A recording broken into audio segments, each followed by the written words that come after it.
Today, we're going to go behind the scenes, past the fancy dining room, and straight into the beating heart of any great restaurant, the kitchen. It's this hidden engine that really drives everything, and a lot of people totally underestimate it. So let's dive in and see why it's so important. So let's start with the big question. When you think about why a restaurant might fail, what's the first thing that pops into your head? Maybe the food? Bad service? I don't know, maybe the rent is too high? Well, what if the most expensive mistake is actually something you can't even see from the dining room? And there it is. The single biggest mistake is treating the kitchen like an afterthought. See, it's not just a room where food gets cooked. It's a really complex system, and every dollar you invest in its design and its efficiency, well, that pays off everywhere else, from how fast the food comes out to your actual bottom line. Okay, real quick, just so we're all speaking the same language, you're going to hear BOS and FOS a lot. BOS is the back of house. That's the kitchen, the storage, all the stuff the customer never sees. FOS is the front of house. That's the dining room, the bar, you get it. Today, we are laser focused on the BOS. So, first things first, we have to start with the foundation. And that means getting the philosophy and the budget right from day one. This is all about deciding to prioritize that invisible engine room before you even think about what color the chairs are going to be. Now, this right here, this is probably going to flip what you thought you knew on its head. Hospitality experts say you should actually put a whopping 60 to 70% of your startup budget into the back of house. I know, it sounds crazy, right? Spending most of your cash on a place customers will never even see. But that's where the magic of efficiency and profit really happens. And here's the why behind that number. A well-designed kitchen isn't just an expense, it's a true investment.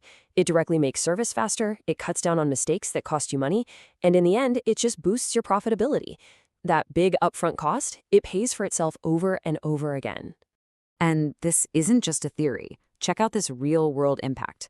A Parisian restaurant called La Petite Cour completely reorganized its kitchen, and boom, service times dropped by 30%.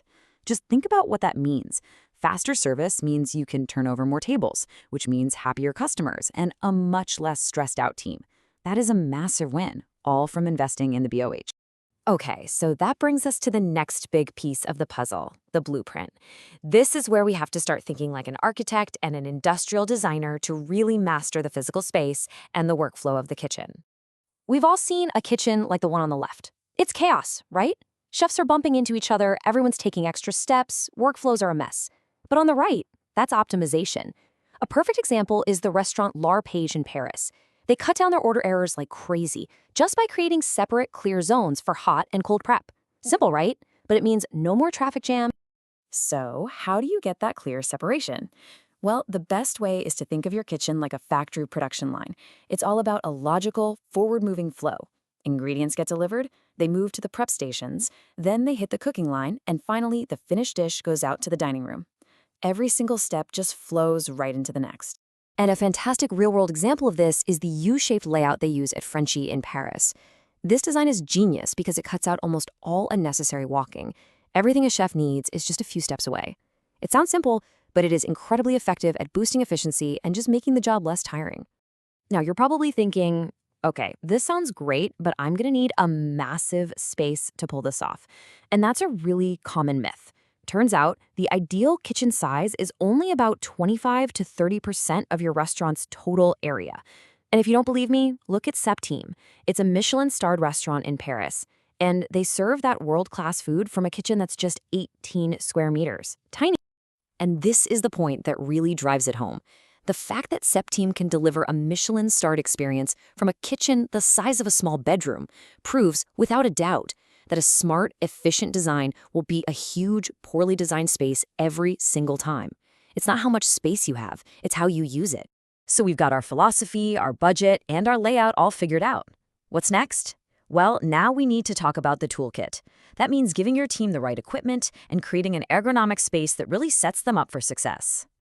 Think about it. A team that's tired and aching is never going to be an efficient one.